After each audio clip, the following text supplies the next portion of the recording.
This is World News Tonight with Peter Jennings.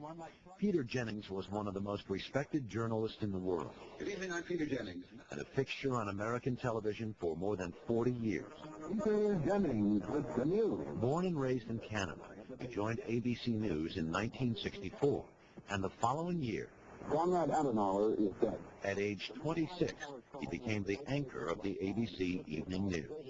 He left that post in 1968 and became the first American network correspondent to open a bureau in Beirut, Lebanon.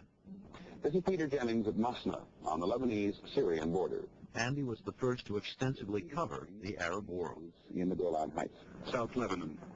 Peter Jennings, ABC News at a refugee camp outside Damascus. Frank, to say that war In 1978, he joined Frank Reynolds in Washington and Max Robinson in Chicago as co-anchor of World News Tonight from London. He was never in London because he was always on an airplane going somewhere. And it was not unusual for Peter to be in Cairo today and back in London tomorrow and then on to Bonn the next day. September 5th from ABC. Then in 1983, Jennings was named sole anchor and managing editor of World News Tonight. Good evening. He was one of the hardest working journalists in the business. My favorite picture of Peter is no matter where you see him, no matter what he's doing, Peter's always got a reporter's notebook tucked in the back of his belt. Just so in case he runs into somebody interesting, he's ready. The Meredith March He covered the biggest stories of our time. The civil rights movement, It started with a single man, and it ended with a crowd of more than 14,000. the wars in Vietnam and the Middle East,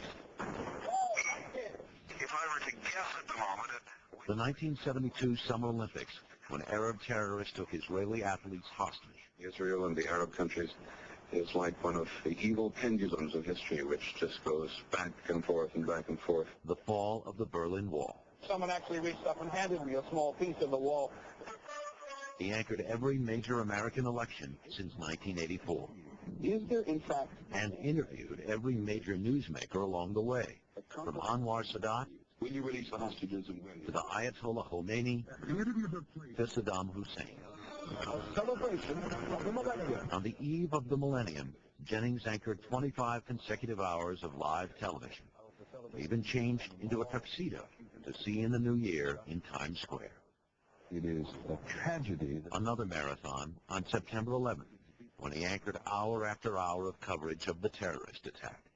With sleeves rolled up, Jennings reported on the rapidly unfolding story, while never forgetting the human dimension of the tragedy. I checked in with my children, and they were deeply distressed, as I think young people are across the United States. And so if you're a parent, you got a kid in some other part of the country, call them up. It was that humanity, along with a reassuring demeanor and quiet intellect, that won him the loyalty and trust of viewers.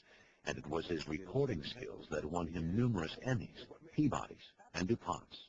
On April 5th of this year, Jennings announced he had lung cancer. Yes, I was a smoker until about 20 years ago. And I was weak, and I smoked over 9/11. But whatever the reason, the news does slow you down a bit. He handled that news with his usual grace and dignity. It was the last time he appeared on TV, although he continued to contribute behind the scenes when his health allowed.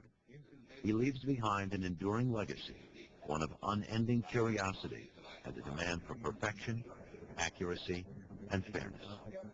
I think first and foremost, Peter Jennings wanted to be a reporter. We have had a fascinating time, which we will now share with you. He wanted to tell people stories. He wanted them to understand what was going on in the world and how it related to them. And I think if people remembered Peter that way, he'd be happy.